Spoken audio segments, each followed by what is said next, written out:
Hello दोस्तों, most welcome on VRD education hub. दोस्तों, आज हम लोग साइंस के न्यूमेरिकल क्वेश्चन को सॉल्व करेंगे जो कि ग्रुप टी के लिए बहुत इंपॉर्टेंट हैं। उसके पहले हम लोग जान लेते हैं कि परमाणु उदासीन क्यों होता है, क्योंकि इसी पर बेस्ड क्वेश्चन आज हम कराएंगे जो 5 में 5 अंक आपको दे के जाएंगे।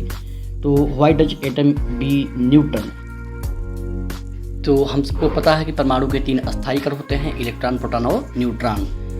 इलेक्ट्रॉन पर एक नेगेटिव चार्ज होता है और प्रोटॉन पर पॉजिटिव चार्ज होता है, और न्यूट्रॉन न्यूट्रल होता है, उदासीन होता है। और इलेक्ट्रॉन पर जो चार्ज होता है वो -1.6 × 10⁻⁻19 कूलम होता है, और उतना ही प्रोटॉन पर भी होता है। इसमें से प्रोटॉन और न्यूट्रॉन नाभिक में पाए जाते हैं और इलेक्ट्रॉन राउंडिंग करता है बाहरी कक्षाओं में। इसे हम बिल्कुल बढ़िया से समझ लेते हैं। देखिए, इस तरीके से न्यूट्रॉन और प्रोटॉन जो धन चार्ज है वो नाभिक में रहता है, और इलेक्ट्रॉन कक्षाओं में चक्कर लगाते हैं। जितना नाभिक में धन है उतना ही इलेक्ट्रॉन ऋण है, तो पूरा मिल करके परमाणु उदासीन हो जाता है। आइए क्वेश्चन की ओर बढ़ते हैं। एक परमाणु क्रमांक 11 है। यदि परमाणु में न्यूट्रॉनों की संख्या 12 हो तो उसका द्रव्यमान संख्या बताइए। तो फ्रेंड्स, बहुत ही इंपॉर्टेंट क्वेश्चन है और आपको ग्रुप डी में 1 नंबर जरूर दिलाएगा। आइए हम इसे समझ लेते हैं। तो द्रव्यमान संख्या, एटॉमिक वेट, इसको हम कैपिटल एस दिखाते हैं। परमाणु क्रमांक जेड, जिसको हम लोग प्रोटॉन की संख्या भी कहते हैं, और न्यूट्रॉन की संख्या को स्मॉल एन से दिखाते हैं। तो यहाँ पर द्रव्यमान संख्या ए फाइंड करने के लिए हम परमाणु क्रमांक 11 और न्यूट्रॉन की संख्या 12 को ऐड कर देंगे। तो परमाणु क्रमांक 11 यहाँ पे बताया हुआ है, न्यूट्रॉन की संख्या 12 दी गई है, तो ए = Z+N। जेड की वैल्यू कितना है, 11 है, एन कितना है, 12, दोनों को ऐड किया तो आ गया 23। तो ये उसका द्रव्यमान संख्या है, जिसको हम लोग परमाणु भार कहते हैं।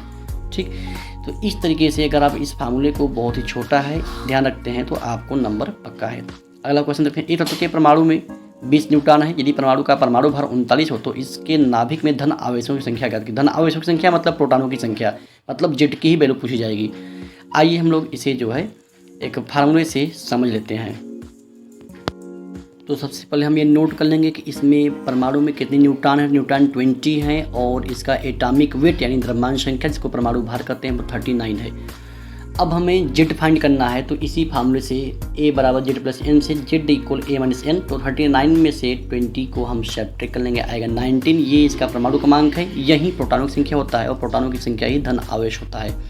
नेक्स्ट क्वेश्चन है, किसी परमाणु में न्यूक्लियनों की संख्या 35 है। यदि इसके कक्षाओं में चक्कर लगाने वाले इलेक्ट्रॉनों की संख्या 17 है तो इसके नाभिक में न्यूट्रॉनों की संख्या ज्ञात कीजिए। बहुत ही इंपॉर्टेंट है क्वेश्चन, ऐसे ही क्वेश्चन पूछे जाते हैं। देखिए, न्यूक्लियनों की संख्या का मतलब होता है प्रोटॉन और न्यूट्रॉन की सामूहिक संख्या को हम न्यूक्लियन बोलते हैं। समझ में आ रहा है? और यही प्रोटॉन और न्यूट्रॉन की संख्या जो न्यूक्लियन बनती है, यही द्रव्यमान संख्या भी कही जाती है। मतलब न्यूक्लियनों की संख्या द्रव्यमान संख्या एटॉमिक वेट ए के बराबर होता है। कंफर्म?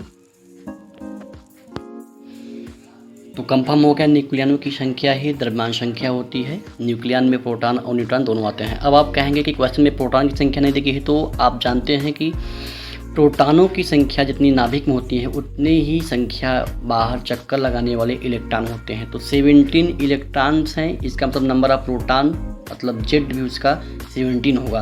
तो फार्मूले से न्यूट्रॉन फाइंड करना है, तो एटॉमिक वेट में से पी यानी जेड को घटा लेंगे। 35 - 17 = 18। तो नाभिक में 18 न्यूट्रॉन हैं। आई होप कि मैं इसे समझाने का प्रयास करूँ। जल्दी बिना समय लिए हुए मैं आपको एक क्वेश्चन बता रहा हूँ। आइए नेक्स्ट क्वेश्चन पर बढ़ते हैं।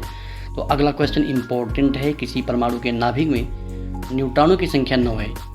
यदि इसमें ऋण आवेशों की संख्या 8 है तो इसका द्रव्यमान संख्या ज्ञात कीजिए। तो देखिए, ऋण आवेश अगर 8 है, इसका मतलब उसमें धन आवेश भी 8 होगा, मतलब प्रोटॉन 8 हैं, यानी उसका परमाणु क्रमांक जो P है यानी Z, वो भी 8 होगा।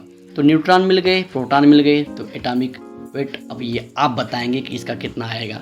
फार्मूला मैंने लिख दिया। ऐसे ही इम्पोर्टेंट नॉलेज के लिए चैनल को शेयर और सब्सक्राइब करें।